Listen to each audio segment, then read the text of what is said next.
Okay,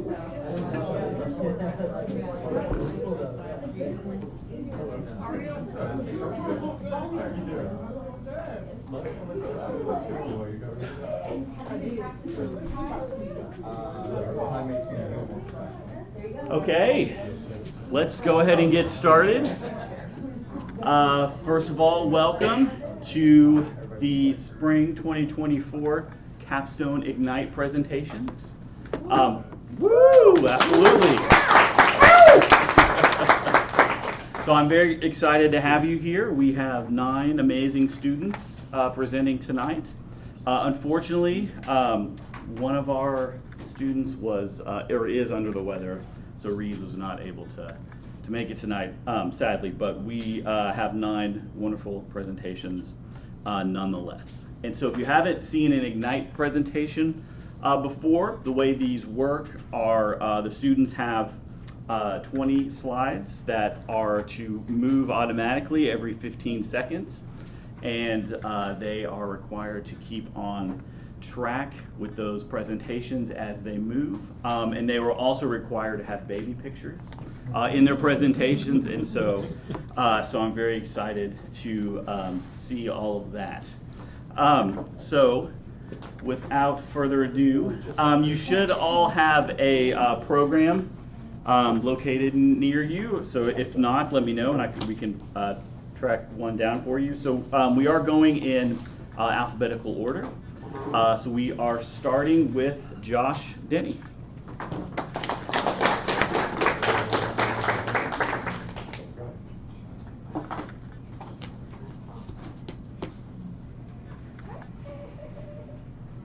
There he is. All right, so I'll start. Once you start, it starts. All right, well, I'll let you do it. I'll let you do it. Once we're rolling, we're going. All right. All right, good evening, everyone. My name is Josh Denney, and I'm going to talk you through my journey into the MPA program and discuss some of my key takeaways that I reflected on preparing my capstone presentation. So, over 20 years ago, I was a communication major at Bradford University, and I was shocked at the events of September 11th, my senior year. So that moment made me change directions, and I was seeking out a way to serve the country in a unique time of need. I chose the U.S. Coast Guard, mainly because they had a lot of different public-facing missions and direct impacts: search and rescue, disaster response, environmental protection. And for 20 years, I did all of those things. I had a lot of unique leadership opportunities and worked with other units, services, had a good time. But most recently, I was sent to get my MPA. They sent me back to school.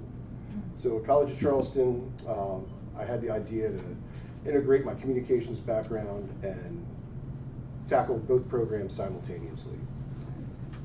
So what would I say that I've learned here?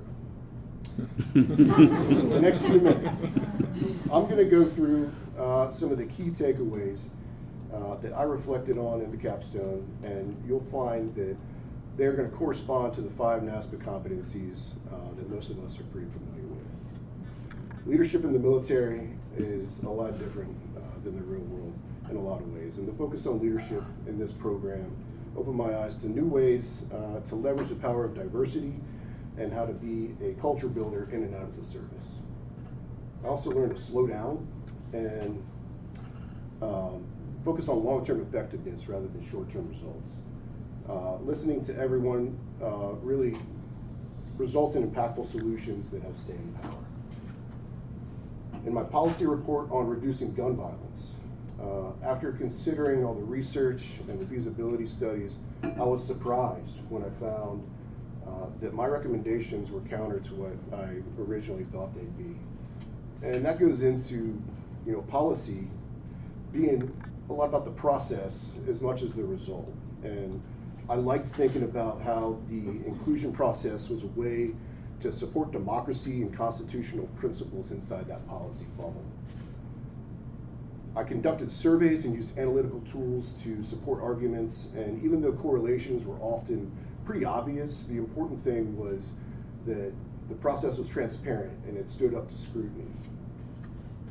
Although that research process a lot of times can be arduous and difficult, it was really interesting to go through those motions and see where the research actually led to find your conclusions. In our study of bridge builders, we applied leadership concepts to modern public problems. And we found ways to connect and lead people and organizations across broad networks. Extremely valuable lessons for what I'll be doing in the future real soon. I spent time considering not just how to efficiently output goods and services, but the importance of creating conditions that result in outcomes that have meaningful impact and lasting benefits to society. I integrated elements from the COM program to better understand how messages yield different results based on how they're sent or how they're received. And I think that experience made me a much more conscientious communicator and definitely a better listener. In my dual program, I found that sharpening skills in interpersonal communications, audience psychology, and media campaigns would facilitate the policy process, help manage crises, and shape public perceptions. I also found opportunities to be introspective. I confronted my biases and I better understand my role in facilitating diversity. And I do have a role. I also think most importantly how inclusive practices lead to increased public trust and prosperity. One of my favorite projects of the whole program, I outlined how the COM and MPA programs are interconnected and they mutually benefit one another.